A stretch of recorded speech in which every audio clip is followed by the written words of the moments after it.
Hey everybody, it's Chris. Welcome back to the channel and welcome back to yet another video. And this one's going to be something a little different, a little new, hopefully fun for you and for me. We're going to call this CJD Tells Stories to follow the theme of the channel. We're going to be going over stories from my life that I think are funny or important to share, just to have a little bit of fun. And today we're going to be talking about a time from my college days when I took, count them, two people on date night at once. It's complicated and we'll get into it in a minute, but yeah, let's roll the intro and then get into the story.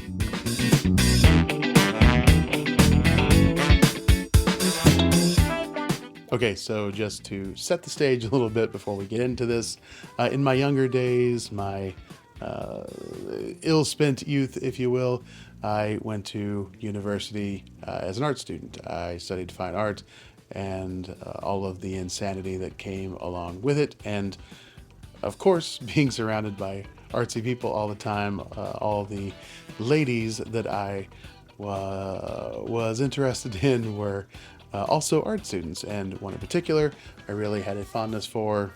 Beautiful person, incredible artist, and I just wanted to spend more time with her and see if there was anything there, so I invited her on an outing that my hall was going on, and the hall's name was Third Nerd, which just should give you all the context you need for the type of people that live there.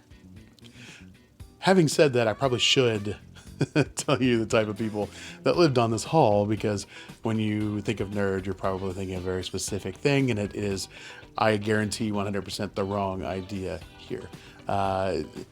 Historically, it was called Third Nerd because in the 80s, way back, there were mostly science majors and mathematicians and things like that, more leaning in that area, that were on this hall. In the 90s, when I was in college, because I am very old, it was more of alternative lifestyle type of people. So if you can imagine by the beard, if that doesn't give you a clue, I am not exactly on the mainstream. And so I think at that time my hair was one color. It was usually multiple colors, but I think in this period of time it was just one color. And I think my nails were painted slate gray. If I have a picture of some sort, I will drop it in here. I had to find one from that point in my history. Wore a chain, wallet, had J & Co jeans. I mean, we're talking about the 90s and that whole spiel. And so we kept the name, but the culture was different, and it was more art, music, that sort of thing. So my roommate at the time was this big, muscly man that had a really interesting story. He was a scrawny person, got into a wreck in a Miata, which is a death machine, by the way, and was pinned under the engine, and so that freaked him out so much that he became this just massive muscle dude, because he didn't want to ever be in a position where he couldn't get himself out of a jam again. So that's my roommate.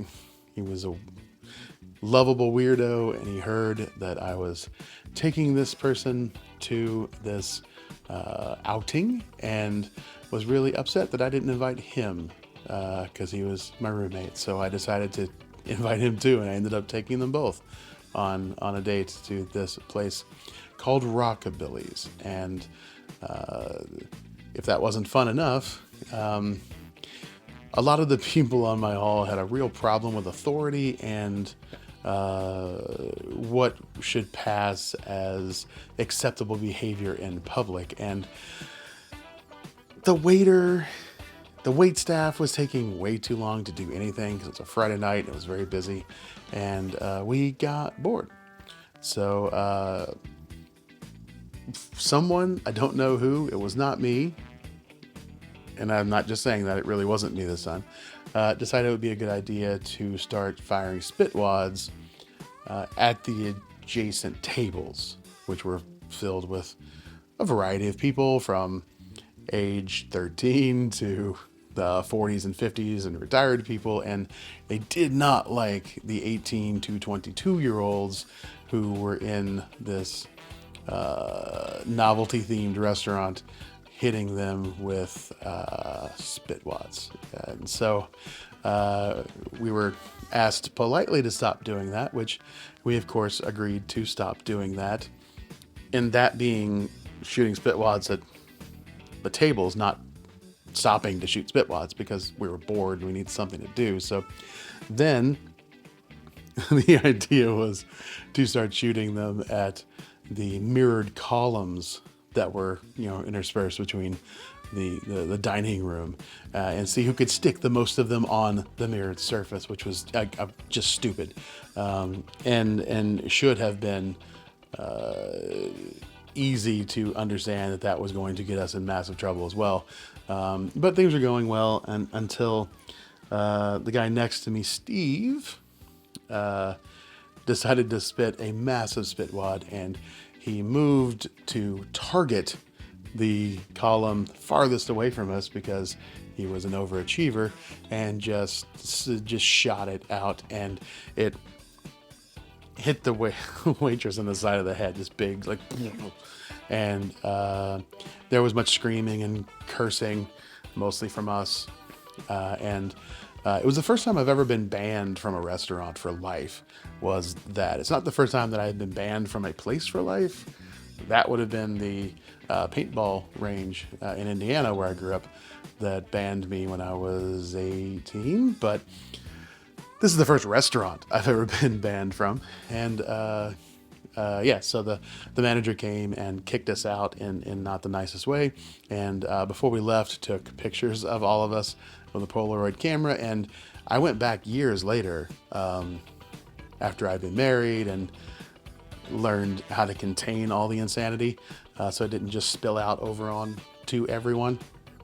And it was still there. Like, it was like probably 6 years, and they were still behind the counter, like the "have you seen this person, don't let them in" kind of thing. All of our pictures were still there, and probably were until the place got closed down because of just lack of business.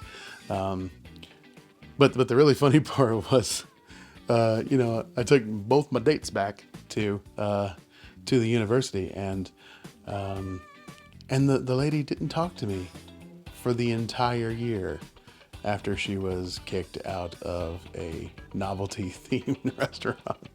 And that really typified my year there at uni, of just stepping in things and making horrible decisions. So it's a funny story. Thought I would share it. I like telling stories, and I have a lot of absurd stories from my life, from growing up in a redneck household to going to art school and all of that. So I thought I would test out what it was like to tell these stories. So if you liked this, please let me know in the comments on Twitter, and I will do more of them because, like I said, it's something I enjoy, and I'm trying to find more avenues to be creative on this channel and create content for the channel that hopefully people like. So yeah, I think that's it for this one. All that's left for me to say is, if you liked it, give it a thumbs up. If you didn't like it, give it a thumbs down, especially because I got kicked out of a novelty themed restaurant called Rockabilly's. That probably deserves a thumbs down. Subscribe to the channel if you're not. If you have any comments, questions, or concerns, you can leave them in the comments, and I will see you guys in the next video, which will be at some point in the future. At this point, take it easy.